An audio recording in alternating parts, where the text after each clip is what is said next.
Welcome to a podcast by OpenTheWord.org, where we discuss a bit of Bible, a bit of life, and a bit of politics. Hi, my name is Dean Smith, and in this podcast, I want to talk about two incidents in the Exodus account when God delivered Israel out of Egypt that have always puzzled me. The first is, why didn't the Pharaoh order a hit job on Moses? As the tyrant of the day over Egypt, it would have been the simplest way of dealing with this upstart who was demanding that the Hebrews be allowed to leave to worship Jehovah. Now it could be argued that God was protecting Moses, and that was undoubtedly true, but the Bible does not record a single instance when the Pharaoh even attempted to knock off Moses. What stopped the Pharaoh from even trying? The second thing that has always puzzled me was this. Why did the Pharaoh order all the baby boys born to the Hebrew women to be thrown into the Nile River? Initially, the Pharaoh had told the Hebrew midwives to kill them, but when they basically refused, the Pharaoh issued the second order. The Egyptian soldiers were undoubtedly the ones who were responsible for enforcing this edict. But why would they throw the babies in the Nile? Why would the order come down to throw them in the Nile when the simplest thing would have been simply to kill them on the spot? Why go through all that extra effort? Well, I believe the answer to these two questions has an odd connection, and that connection involves Hapi, the Egyptian Nile god. It is a story of how God conned a con man, or more accurately, how God allowed the Pharaoh to con himself. To figure out what happened here, we need to understand that Egypt had two major gods. Though they had dozens of gods, including the moon god and Osiris, the god of the dead, two rose to the top during Egypt's history. The first was the tag team duo involving the sun god, known as Ra, and the Pharaoh, who as the son of Ra was considered a half-god.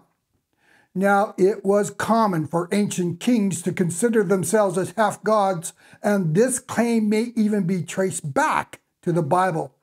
At the Tower of Babel, the world was divided into different languages. They were separated.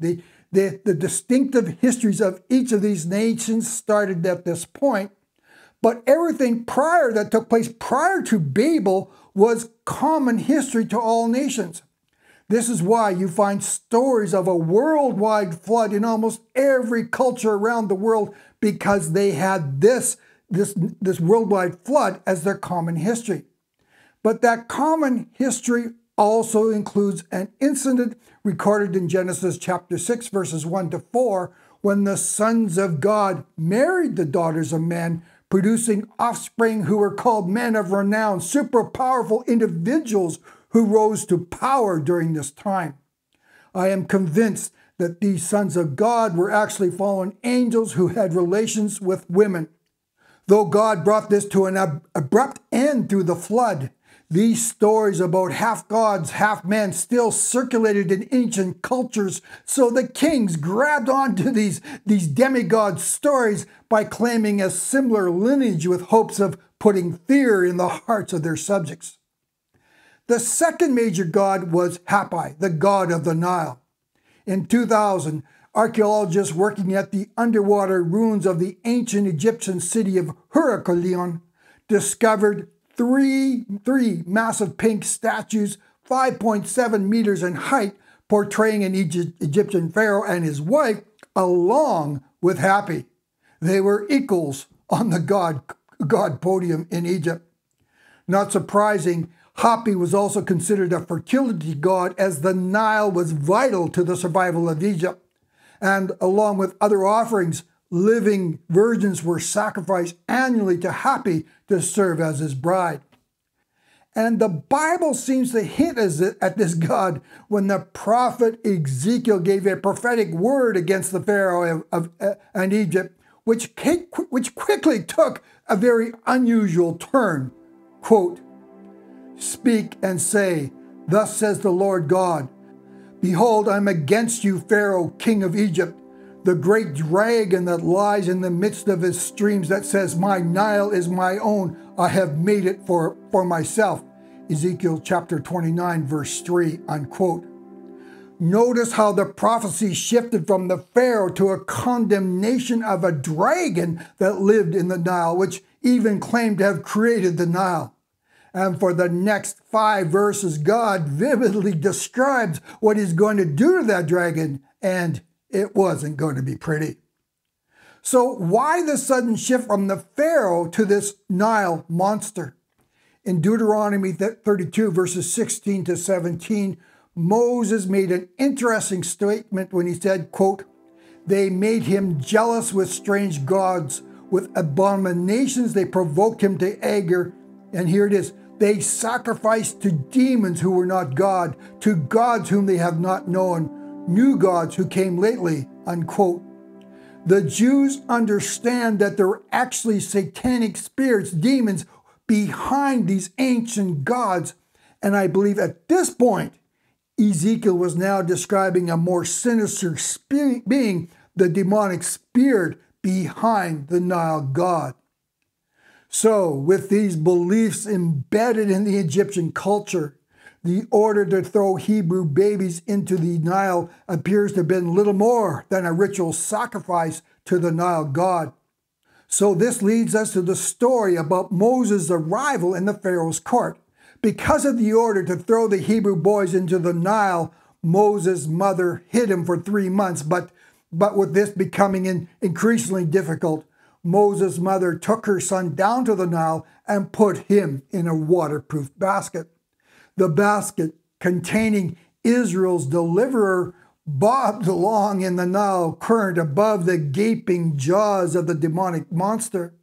Untouched, the basket was eventually found by the daughter of Pharaoh and raised in the royal family. But how Moses ended up in the Pharaoh's court is a story in itself, because it seems that God took advantage of Egyptian belief to bring in the deliverer.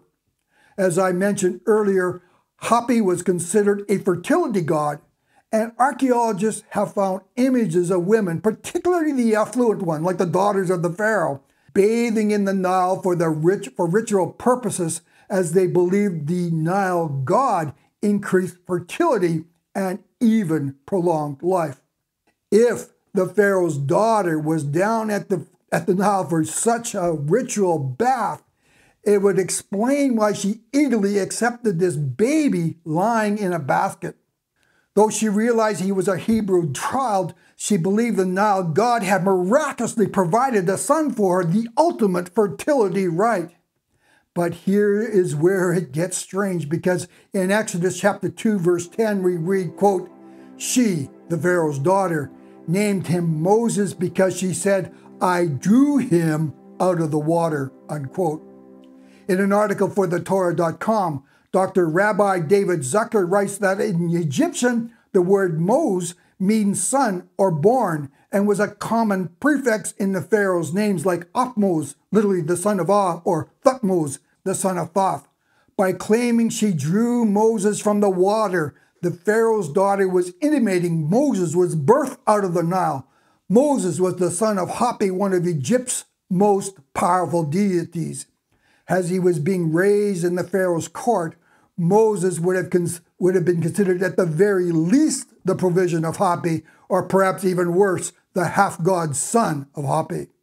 Because of the number of years that would pass before Moses had this final confrontation with the Pharaoh, this Pharaoh was not the one whom Moses was raised under, but was also fully aware of the mystique and mystery that surrounded Moses' birth. Of course, as the son of Ra, the pharaohs believed they were half God. So with this delusional mindset, did this pharaoh believe that he was facing another half God, the son of Hapi? Then, if that wasn't bad enough, in the very first plague mentioned in Exodus chapter 7, verse 17, Moses turned the Nile River into blood, killing all the fish and making it undrinkable. Trapped by his beliefs, the Pharaoh could only presume that Moses had, at the very least, seriously wounded Hoppe or even killed him. Conned by his own belief system, the Pharaoh was officially spooked. Was he dealing with a half-god similar to himself, but one powerful enough to dispatch Hoppe? Then, in Exodus chapter 10, verse 21, in what would be construed as a direct assault on the sun god Ra, Moses turned the sky dark for 3 days.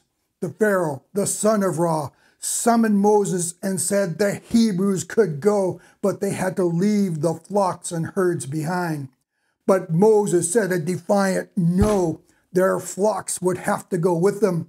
And it seems that the Pharaoh was running scared and ready to cave to this demand, because we are told in verse 27 that God had to harden the Pharaoh's heart so he would say no. In the end, the Pharaoh was too terrified to launch a personal attack against Moses. It seems that God used the Pharaoh's own beliefs to con the con man and protect Moses. Thanks for joining me on this podcast, and we'll catch you again. Thanks again for joining us on our podcast. Please check out our website at opentheword.org. If you enjoyed this podcast, please subscribe to receive notifications of future broadcasts. As well, please take a moment to provide a rating and even a review. Thanks again for listening.